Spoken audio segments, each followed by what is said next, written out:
2024-25 నుంచి అమలు చేయనున్న ప్రధానమంత్రి ఆవాస్ యోజన 2.0 పథకానికి సంబంధించిన మార్గదర్శకాలను కేంద్ర ప్రభుత్వం సవరించింది. అన్ని రాష్ట్ర ప్రభుత్వాలు తమ వాటా నిధుల్ని కేటాయించాల్సిందేనని కేంద్రం స్పష్టం చేసింది. ఈ మేరకు పథకానికి సంబంధించిన డ్రాఫ్ట్ గైడ్లైన్స్ ను ఎన్నికల ముందే అన్ని రాష్ట్ర ప్రభుత్వాలకు పంపింది. కేంద్రం నిర్దేశించిన మార్గదర్శకాల ప్రకారం చూస్తే ఈ పథకం కింద కొత్తగా ఎంపిక చేసే లబ్ధిదారులకు ఒక్కో ఇంటి నిర్మాణానికి 4 లక్షల రూపాయలు అందనుంది. ఇందులో కేంద్రం తన వాటాగా 2.50 లక్షలు అందించనుంది. రాష్ట్ర ప్రభుత్వం వాటాగా ఖచ్చితంగా మరో 1.50 లక్షలు ఇవ్వాలని స్పష్టం చేసింది.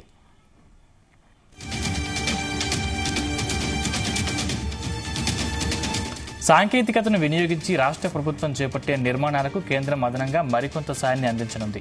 కేంద్ర మంత్రివర్గం ఆమోదం తర్వాత దాదాపు ఇదే సాయం ఖరారయ్యే అవకాశం ఉన్నట్లు అధికారులు పేర్కొంటున్నారు. గృహ నిర్మాణంపై ముఖ్యమంత్రి చంద్రబాబు నేడు నిర్వహించనున్న సమీక్షలో అధికారులు ఇదే విషయాన్ని నివేదించనున్నారు. దేశవ్యాప్తంగా పీఎంవై 2.0 పథకం కింద ప్రధాని మోదీ 3 కోట్ల ఇళ్ల నిర్మాణాలు చేపట్టనున్నట్లు ఇటీవల ప్రకటించారు. ఇందులో పట్టణ ప్రాంతాల్లోని పేదలకు 1 కోటి ఇళ్లు నిర్మిస్తారు.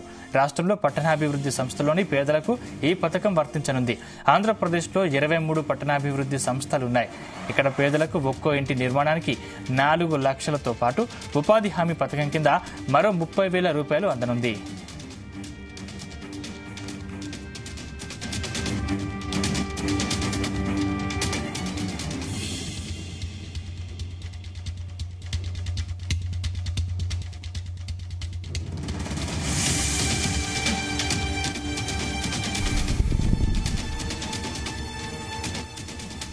అధికారంలో ఉండగా జగన్ 30 లక్షల మందికి ఇళ్ల పట్టాలు అందించినట్లు ప్రచారం చేసుకున్నారు. కానీ 20 లక్షల మందికే ఇచ్చారు.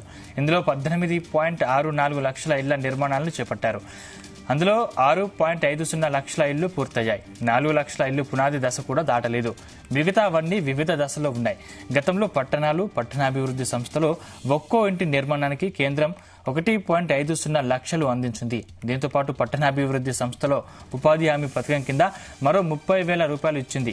కానీ వైసీపీ ప్రభుత్వం పట్టణాల్లో ఒక్కో ఇంటికి 30,000 రూపాయల చొప్పున అందించి చేతులు దులిపేసుకుంది. ఇక గ్రామీణ ప్రాంతంలో అయితే డబ్బులు ఇవ్వాల్సి వస్తుందని దాదాపు 2 లక్షల మందికి ఇళ్లే మంజూరు చేయలేదు. దీన్ని గుర్తించిన కేంద్రం అప్పట్లోనే వైసీపీ ప్రభుత్వాన్ని తప్పు పట్టింది. పట్టణాల్లో ఇళ్ల నిర్మాణానికి వైసీపీ సర్కారు ఇచ్చే డబ్బులు సరిపోవని తేల్చి చెప్పింది. అయినా జగన్ లెక్క చేయలేదు.